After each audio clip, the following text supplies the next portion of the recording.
Shalom, selamat pagi saudara kekasih dalam Tuhan Yesus Kristus. Selamat bertemu kembali dalam renungan kita pada pagi hari ini. Renungan pagi ini terambil dalam Kisah Rasul pasal yang kelima, ayat 1 sampai dengan ayat yang ke-11. Dengan tema Maut dalam Dusta. Kisah 5 ayat 3, tetapi Petrus berkata, Ananias, mengapa hatimu dikuasai iblis, sehingga engkau mendustai Roh Kudus?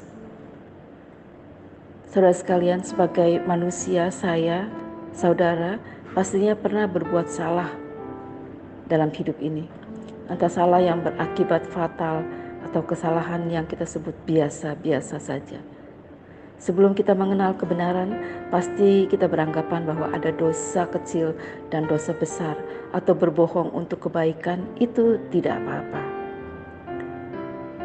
Nah, saudara sekalian, bagaimana setelah kita ditebus, diselamatkan oleh Kristus, sudah mengenal kebenaran firman, apakah kita sudah berusaha untuk menanggalkan kebiasaan kita yang lama atau kehidupan kita yang lama? Mari kita belajar sama-sama dari pembacaan firman hari ini.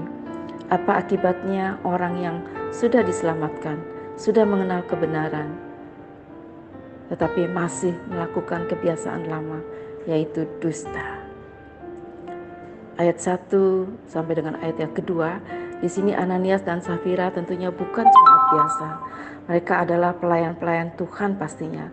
Mereka tahu arti memberi, mau membantu pelayanan pekerjaan Tuhan dalam hal dana.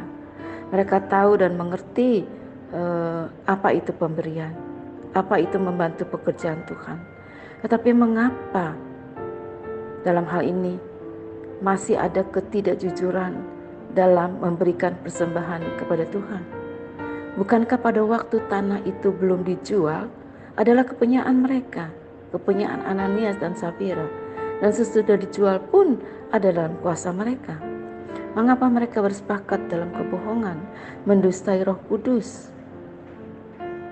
Dengan sepengetahuan istri, yaitu Safira, menahan sebagian uang di rumah dan sebagian lagi dipersembahkan kepada Tuhan.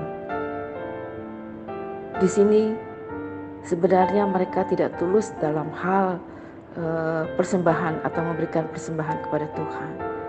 Masih ada kesombongan, ingin mendapatkan pujian dari manusia. Seolah-olah mereka sudah memberikan yang terbaik dan benar dengan membawa semua hasil penjualan tanah itu di hadapan rasul-rasul. Padahal sebenarnya mereka sudah menyisihkan terlebih dahulu sebagian itu di rumah. Ananias dan Safira telah membohongi wakil Tuhan, yaitu Imam Petrus. Berarti mereka juga sudah membohongi, mendustai Tuhan sendiri yang dapat melihat sampai ke dalam hati manusia. Ayat yang keempat, saudara, kita tidak boleh main-main dengan hamba Tuhan yang penuh dengan urapan Roh Kudus. Tuhan tidak bisa dipermainkan dengan mendustainya. Hamba Tuhan adalah perpanjangan tangan Tuhan, dan juga apa yang diucapkan adalah merupakan penyambung lidah Tuhan. Oleh sebab itu, jangan kita main-main dengan Tuhan atau dengan hamba Tuhan. Berkatalah ya di atas yang ya, dan tidak di atas yang tidak. Selebihnya adalah dosa.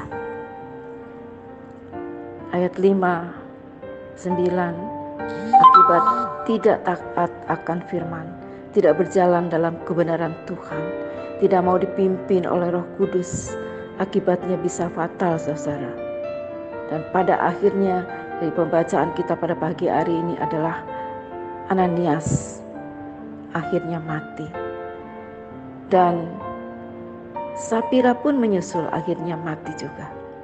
Kedua-duanya mati. Saudara-saudara yang kekasih dalam Tuhan Yesus Kristus, marilah kita ingat nasihat Paulus di dalam Kolose pasal yang ketiga ayat 9 sampai dengan 10. Jangan lagi kamu saling mendustai, karena kamu telah menanggalkan manusia lama serta kelakuannya, dan telah mengenakan manusia baru yang terus-menerus diperbaharui untuk memperoleh pengetahuan yang benar menurut gambar kaliknya. Amin. Demikian renungan pada pagi hari ini. Terima kasih, Tuhan Yesus memberkati. Shalom.